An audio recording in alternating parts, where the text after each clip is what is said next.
Hello dear students, how are you all? I hope you all are well. So students, today we are going to start our chapter 17, Some Great Indian Leaders. तो इससे पहले हमने जो chapter read किया था उसमें हमने world के ग्रेट लीडर्स के बारे में पढ़ा था और अब जो है वो इस चैप्टर में हम इंडिया के ग्रेट लीडर्स के बारे में जो है वो पढ़ने वाले हैं. About the contribution of some great Indians. तो इंडियंस का जो इन कंट्रीब्यूशन है इंडिया के लिए उसके बारे में हम इस चैप्टर में रीड करेंगे. There are some people who inspire us because of their achievements and contribution to the society. तो कुछ लोग ऐसे हैं जिन्होंने हमें इंस्पायर किया, कैसे उनके अचीवमेंट्स की और कंट्रीब्यूशन की हेल्प से जो कि उन्होंने सोसाइटी के लिए की थी. उस कंट्रीब्यूशन और उस अचीवमेंट से जो है उन्होंने हमें इंस्पायर किया है, प्रेरित किया है. Let us read about the achievements of some Indian personalities in medicine, literature, science and other fields.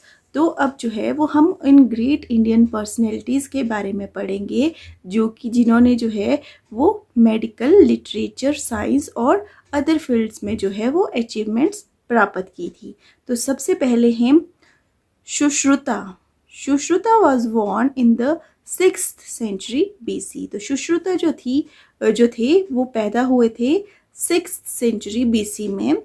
He learned surgery and medicine in Varanasi and became a famous surgeon.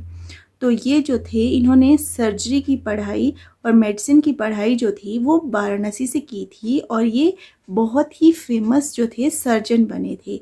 He was one of the first surgeon to have conducted successful surgeries to remove stones from kidney or gallbladder, locating and treating fractures and operating eyes for removing cataract. तो ये पहले surgeon थे, first surgeon थे जिन्होंने की successfully जो थी वो अपनी सर्जरी की थी जिसमें कि उन्होंने जो किडनी का स्टोन था वो रिमूव किया था, गॉल ब्लैडर का जो स्टोन था वो रिमूव किया था और जो डिसलोकेट हो जाती हैं आपकी बोन्स उन या फ्रैक्चर हो जाती हैं उनको भी ट्रीट किया था और उन्होंने जो आइज़ होती हैं इनका ऑपरेशन भी किया था. जो और आइज़ में जो कैटरैक्ट होता है जिससे कि क्या होता है आपकी आई साइट जो है वो बिल्कुल ही चली जाती है, वो उन्होंने रिमूव किया था. ये सारी ट्रीटमेंट्स जो थी, ये सारी सर्जरीज जो थी इन्होंने की थी. He was an excellent teacher. और ये जो थे सुश्रुता ये बहुत ही अच्छे टीचर थे. He wrote the famous Sushruta Samhita, a Sanskrit text on major concept of Ayurvedic medicine and surgery. तो इन्होंने जो है एक फेमस बुक सुश्रुता समिष्ठा जो थी जो कि संस्कृत में है, संस्कृत में लिखी गई है बुक जिसमें कि आयुर्वेदिक मेडिसिन और सर्जरीज के बारे में उन्होंने बताया है. अगले हैं Charaka. Charaka was the son of a sage. He was born in 300 BC. तो चराका जो थे एक सेग के जो थे वो सन थे. जो सेग होता है a person who is very wise. तो उनके जो थे वो लड़के थे. ही वॉज बॉर्न इन 300 BCE. तो और ये पैदा हुए थे 300 BCE में and is considered to be one of the greatest contributors to the system of medicine developed in ancient India. और इनका जो था वो बहुत बड़ा कंट्रीब्यूशन था मेडिसिन की डेवलपमेंट एंशियंट इंडिया में. He believed that it was more important to prevent disease than finding a cure for them. और इनका मानना था कि डिजीज़ को जो है वो प्रिवेंट करना, उनसे बचाव रखना जो है वो ज़्यादा इम्पॉर्टेंट है एज़ कंपैरिजन टू उन बीमारियों के इलाज ढूंढने से. ही believed that one needed to study all the factors including environment which influenced a patient's disease before giving treatment. और इनका मानना ये था कि हमें जो है वो स्टडी करना चाहिए। उनका ये मानना था कि हमें सारी जो स्टडी है वो करनी चाहिए कि कौन से फैक्टर जो हैं वो अफेक्ट कर रहे हैं पेशेंट की डिजीज़ को, क्या वो एनवायरनमेंट है या फिर कुछ और प्रॉब्लम है, और उसके बाद ही जो है वो हमें ट्रीटमेंट देनी चाहिए। अब जैसे कोविड था तो उसके लिए जो था वो हम दवाई तो ढूंढ रहे थे, बट उससे बचने के लिए जो है वो हमने जो है वो क्या किया, हमने प्रिवेंशन ली, हम घर पे रहे, हमने लॉकडाउन्स किए और उन लॉकडाउन्स में हम लोग घरों पे रहे तो हम सेफ थे। जैसे ही लॉकडाउन जो है वो ख़त्म हुए, अनलॉक स्टार्ट हुए, वैसे वैसे केसेस राइज होने लगे। तो ये जो चराका जो थे इनकी थ्योरी यहाँ पे काम आई कि हमें जो है वो डिजीज़ की प्रिवेंशन तो, क्योर तो ढूंढना ही है, बट उससे पहले हमें उसके लिए प्रोटेक्शंस लेनी ज़्यादा ज़रूरी हैं। अगर हम प्रोटेक्शन नहीं लेंगे तो फिर हम क्योर कैसे ढूंढ पाएंगे। Okay, Charaka was the first physician to present the concept of digestion. और चराका ही जो फर्स्ट फिजिशियन थे जिन्होंने कि कंसेप्ट दिया था डाइजेशन का। He studied the human body and its various organs. और इन्होंने जो है वो ह्यूमन बॉडी के ऊपर स्टडी की थी और ह्यूमन बॉडी के अंदर जो वेरियस ऑर्गन्स हैं उनके ऊपर इन्होंने स्टडी की थी। He read the Charaka Samhita, a book about disease and their treatment. और इन्होंने भी बुक लिखी थी चराका संहिता, जिसमें कि जो कि बुक थी किसके ऊपर, डिजीज के ऊपर और उनके ट्रीटमेंट्स के ऊपर। नेक्स्ट है Kalidas. Kalidas is regarded as India's greatest dramatist and poet. तो कालिदास जो है वो उनको रिगार्ड किया जाता है कि वो इंडिया के ग्रेटेस्ट ड्रामाटिस्ट और पोएट थे, यानी कि ड्रामा राइटर और पोएट थे, पोएम राइट करते थे।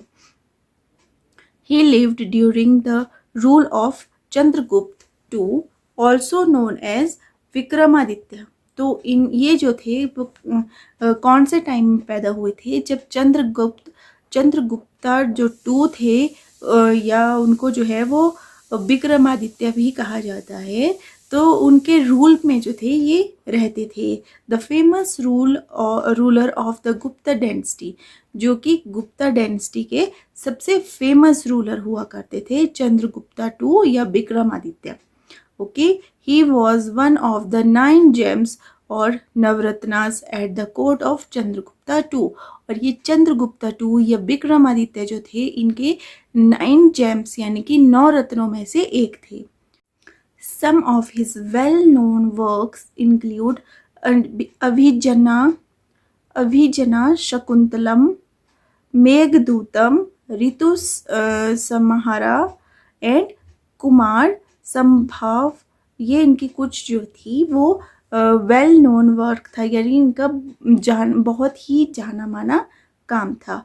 His work have been translated into many languages। और इनके काम को जो है, इनकी इन बुक्स को जो है वो बहुत सी लैंग्वेज में जो है वो ट्रांसलेट भी किया गया था।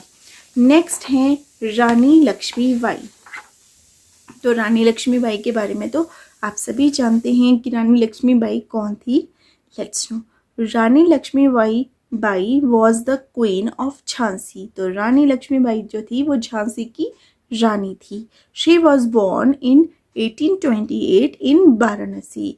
और ये जो है 1828 में जो थी वो वाराणसी में पैदा हुई थी। She played an important role in the revolt of 1857। और इन्होंने 1857 का जो युद्ध हुआ था उसमें एक बहुत ही इम्पॉर्टेंट रोल प्ले किया था। When the British force attacked Jhansi, she led her troops and fought the British bravely। तो जब अंग्रेज़ों ने झांसी पे अटैक किया था तो इन्होंने बहुत ही साहस और दृढ़ता के साथ जो है वो बहुत ही ज़्यादा दृढ़ संकल्प के साथ या बहादुरी के साथ जो था ये अंग्रेज़ों से लड़ी थी। However, her army was defeated and she had to escape from the city। पर इस लड़ाई में जो था ये हार गए थे। इनके सैनिक जो थे, इनकी आर्मी जो थी झांसी की रानी की, वो हार गई थी और इन्हें जो है वो शहर छोड़ करके जाना पड़ा था। Later Rani Lakshmibai and Tantya Tope combined their force and defeated the army of Maharaja of Gwalior. और बाद में जो था वो रानी लक्ष्मीबाई और तांत्या टोपे जो थे, उन्होंने अपनी फोर्स को, अपनी आर्मी को जो था वो कंबाइन कर लिया था और इन्होंने महाराजा, जो ग्वालियर के जो महाराजा थे, उन्हें हरा दिया था। Rani Lakshmibai was killed in 1858 while fighting the British at Gwalior. और रानी लक्ष्मीबाई की जो थी वो डेथ हो गई थी 1858 में, जब वो ग्वालियर में ब्रिटिश शासन के साथ या अंग्रेजों के साथ जो थी वो लड़ाई कर रही थी। उस टाइम ये हार गई थी और इनकी डेथ हो गई थी। नेक्स्ट हैं रविंद्रनाथ टैगोर, जिन्होंने हमारा नेशनल एंथम जन गण मन जो है वो लिखा है। Okay, Rabindranath Tagore was born on 7th May 1861 at जोराशंको इन कोलकाता। तो इनका बर्थ हुआ था 7 मई 1861 को जोराशंको, जो कि कोलकाता में है, वहाँ पे। He is regarded as one of the greatest poet of India. और इनको भी जो है कालिदास के पास जैसे ही इनको, ये भी जो हैं वो पोइट थे और इनको जो है वो ग्रेटेस्ट पोइट ऑफ इंडिया माना जाता है। He won the Nobel prize for literature, और इनको जो है वो लिटरेचर में जो है वो नोबेल प्राइज भी मिला है। He started writing poems at a very young age, और ये इन्होंने जो है वो पोएम राइटिंग जो है वो बहुत ही कम उम्र में जो है वो लिखना स्टार्ट करती थी। He became a famous writer who wrote poems, stories and articles। और ये जो है बहुत ही फेमस राइटर है जिन्होंने की बहुत सी स्टोरीज, पोएम्स और आर्टिकल्स लिखे हैं। One of his famous work is Gitanjali, और इनकी जो रचनाएं हैं उनमें से सबसे फेमस है Gitanjali. It is a collection of poem, और ये पोएम की कलेक्शन है, यानी कि इस जो गीतांजलि बुक है इसमें बहुत सी पोएम्स लिखी गई हैं। He founded a school at Shantiniketan in West Bengal, और इन्होंने एक स्कूल भी स्टार्ट किया जिसका नाम इन्होंने रखा शांति निकेतन, जो कि इन्होंने वेस्ट बंगाल में शुरू किया। He did not believe in classroom education, और ये जो है वो क्लासरूम एजुकेशन में बिल्कुल भी बिलीव नहीं करते थे। So classes were and still are held in the open, और इसीलिए इनका जो शांति निकेतन स्कूल है वहाँ पर कोई क्लासरूम में क्लास नहीं लेता है, इनकी क्लासेस ओपन में ली जाती हैं जो बच्चे यहाँ पढ़ते हैं। ही believed that education could help India progress, इनका मानना था कि इंडिया की प्रोग्रेस के लिए एजुकेशन बहुत ही ज़्यादा इम्पॉर्टेंट है। The school is now known as the Vishwa Bharati university, और अब इस स्कूल को जो है वो जाना जाता है विश्व भारती यूनिवर्सिटी के नाम से। The national anthem of India Jana Gana मन वॉज रिटन बाय हिम, तो हमारा नेशनल एंथम जन गण मन भी जो है वो इन्होंने ही लिखा है। His work have been translated into many languages, और इनके काम को जो है, जो इन्होंने पोएम्स लिखी, स्टोरीज लिखी, आर्टिकल्स लिखे, उनको जो है वो बहुत सी लैंग्वेजेस में जो है वो ट्रांसलेट किया था।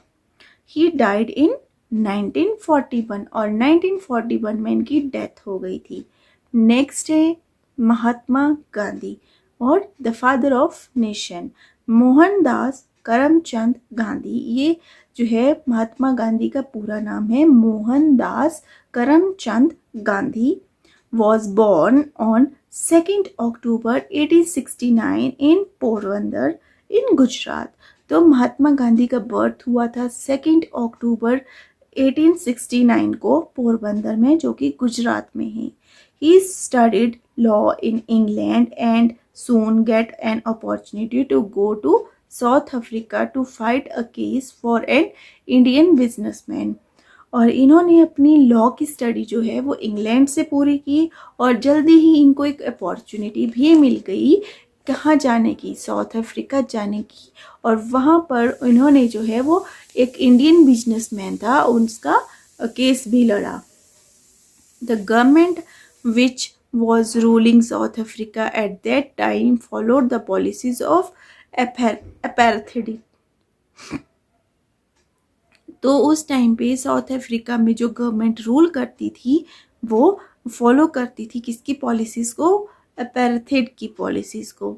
Gandhi ji decided to fight against this practice. और गांधी जी जो थे वो इस प्रैक्टिस के अगेंस्ट फाइट करना चाहते थे।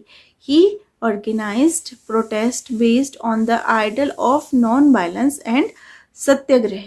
और इन्होंने जो है वो प्रोटेस्ट कर ऑर्गेनाइज करना जो थे वो स्टार्ट कर दिए थे। और इनका मानना था कि जो प्रोटेस्ट हैं वो नॉन वायलेंस वाले हों और सत्याग्रह वाले हों। What is apartheid? अपार्थाइड क्या होता है? इन अफ्रीकन्स अपार्थाइड मीन्स अपार्टनेस ऑफ और सेपरेटनेस। तो अफ्रीकन जो लैंग्वेज है उसमें अपार्थाइड का मीनिंग होता है सेपरेटनेस या अपार्टनेस या अलग करना।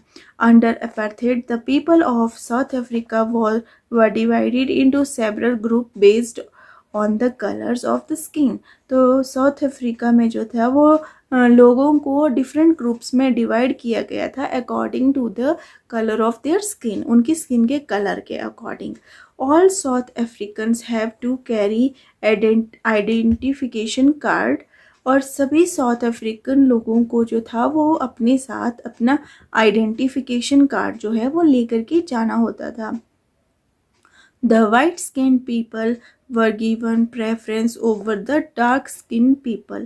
और white skin के जो people थे उनको जो है वो ज़्यादा preference दी जाती थी as comparison to dark skinned people। They were not allowed to enter certain public places। और डार्क स्किन वाले जो लोग थे उनको कुछ places पे जाना अलाउड ही नहीं था। Marriage was banned between the white skinned and dark skinned people. और वाइट स्किन्ड और डार्क स्किन्ड के बीच में कोई शादी नहीं हो सकती थी, वो आपस में शादी नहीं कर सकते थे, ये भी बैंड था। Skilled job were reserved only for the white skin people. और जो भी स्किल्ड जॉब थी वो सभी जो थी वो रिजर्व करके रखी हुई थी वाइट स्किन पीपल के लिए। The dark skin people were forced to do manual labour और वर्क इन फार्म्स। तो जो डार्क स्किन के जो लोग थे उनको लेबर का काम दिया जाता था, मैनुअल लेबर का काम दिया जाता था या उनको फार्म में काम करने को दिया जाता था। The policies used violence against dark skin people if they did not carry identity card. तो अगर कोई भी डार्क स्किन का पीपल अगर कोई अपना आइडेंटिटी कार्ड साथ नहीं रखता था तो उनके ऊपर जो है वो वायलेंस का केस किया जाता था। Thousands of people were also killed. और इसी के चलते जो था वो हज़ारों लोग मारे भी गए थे। Apartheid was unlimitedly obliged by Nelson Mandela in 1994। और अपार्थाइड की जो रूल था उसको जो था वो नेल्सन मंडेला जो थे उन्होंने 1994 में जो था वो ख़त्म कर दिया था। He won the Nobel Peace Prize in 1993 for his efforts to abolish apartheid in South Africa। और इसी के लिए जो था वो नेल्सन मंडेला को जो था वो नोबेल पीस प्राइज़ भी दिया गया था 1993 में कि उन्होंने इतने एफर्ट्स किए इस अपार्थाइड की सिचुएशन को या रूल को ख़त्म करने के लिए साउथ अफ्रीका में। ओके, नाउ अब आते हैं गांधी जी पे। Gandhi ji return to India in 1915।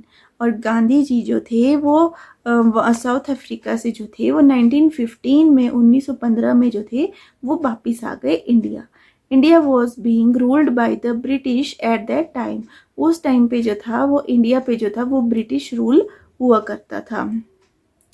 He decided to join the freedom movement and fight against the British rule, और उन्होंने डिसाइड किया कि वो जो फ्रीडम मूवमेंट चला हुआ है वो उसको ज्वाइन करेंगे और अंग्रेज़ों के अगेंस्ट जो है वो लड़ाई करेंगे।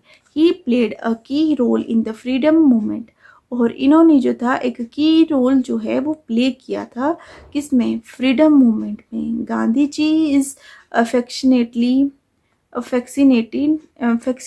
कॉल्ड बापू, तो गांधी जी को जो है वो बापू भी कहा जाने लगा। Rabindranath Tagore give him the title of Mahatma, और रविंद्रनाथ टैगोर जी जो थे उन्होंने गांधी जी को, मोहनदास करमचंद गांधी को जो है वो महात्मा का टाइटल दिया था। He is also known as the father of the nation, और उन्हें फादर ऑफ नेशन भी कहा जाने लगा। On 30th January 1948, Gandhi ji was assassinated by going for his prayer meeting, और जब वो किसी प्रेयर मीटिंग के लिए जा रहे थे 30 जनवरी 1948 को, तो तब उनकी हत्या कर दी गई थी, और उनकी हत्या की थी नाथूराम गोडसे द्वारा। श्री सईद अहमद खान नेक्स्ट हैं, सर सैयद अहमद खान।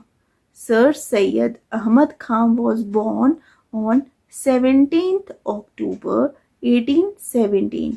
तो सर सैयद अहमद खान का जो बर्थ हुआ था वो हुआ था 17th of October 1817 में। कहाँ पे हुआ था, दिल्ली में हुआ था। He started the movement for the spread of modern education and social reforms among the people during the British rule in India। तो इन्होंने जो है वो एक मूवमेंट स्टार्ट किया था जिसमें कि जो मॉडर्न एजुकेशन थी एंड सोशल रिफॉर्म्स थे वो आम लोगों तक पहुँचे। कब, जब इंडिया में ब्रिटिश रूल था तब। He was of the view that only education could bring about development in the living of the people, और इनका मानना था कि लोगों की लिविंग स्टाइल में तभी डेवलपमेंट आ सकती है अगर वो लोग एजुकेटेड हैं। he found the translation society at Aligarh, which was later renamed as the scientific society. तो इन्होंने एक सोसाइटी शुरू की थी जिसका नाम था ट्रांसलेशन सोसाइटी, जो कि इन्होंने अलीगढ़ में स्टार्ट की थी। बाद में उसका नाम चेंज करके क्या रख दिया गया, साइंटिफिक सोसाइटी रख दिया गया। His greatest achievement was the setting up of the Mohammedan Anglo oriental college eight Aligarh, which is known as the Aligarh Muslim University today। तो इन्होंने जो थी बहुत सी अचीवमेंट्स हासिल की, और कैसे हासिल की, इन्होंने जो है वो मोहम्मदन एंग्लो ओरिएंटल कॉलेज जो कि अलीगढ़ में है वो स्टार्ट किया। अब इसका नाम चेंज करके अलीगढ़ मुस्लिम यूनिवर्सिटी रख दिया है। Okay students, this is it for today. Bye and have a good day.